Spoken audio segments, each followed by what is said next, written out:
الحمد للہ رب العالمین، اما بعد۔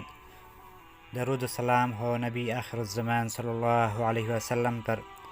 ہمارا کریم اللہ ہمیں مختلف مواقع فراہم کرتا ہے کہ ہم نیکی کر کے ان کی طرف دنیا سے کامیاب ہو کر واپس لوٹیں۔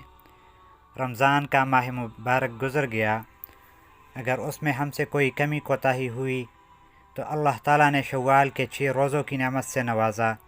نبی کریم صلی اللہ علیہ وسلم کا فرمان ہے کہ جس نے رمضان کے روزے رکھے پھر اس کے بعد شوال کے 6 روزے رکھے تو یہ پورا سال مسلسل روزے رکھنے کی طرح ہے،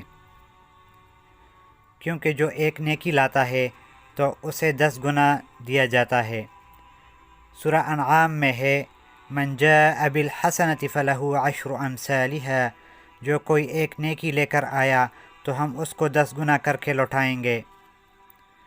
تو اسی طرح رمضان کے 30 روزے 10 ماہ کے روزوں کے برابر ہوئے اور شوال کے 6 روزے 2 ماہ کے برابر، تو یوں یہ پورے سال کے روزے بن گئے۔ اسی طرح دوسری حدیث میں ہے جو ہر ماہ ایام بیض کے 3 روزے رکھے، جو سال کے ٹوٹل 36 روزے بنتے ہیں، تو گویا اس نے سال بھر کے روزے رکھ لیے۔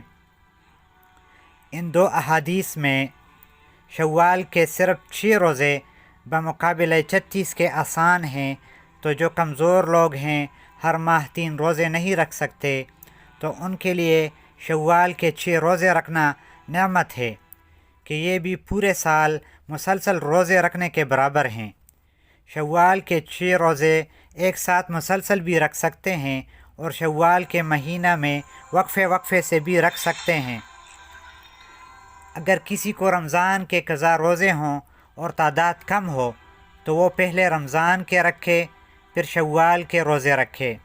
اگر کوئی صحت مند ہو اور پر امید ہو کہ انشاءاللہ تعالی رمضان کے قضا روزے آئندہ آنے والے رمضان سے پہلے رکھ پاؤں گا تو پھر ڈائریکٹ شوال کے بھی پہلے 6 روزے رکھنے میں کوئی حرج نہیں، رمضان کے قضا آرام سے بھی رکھ سکتا ہے۔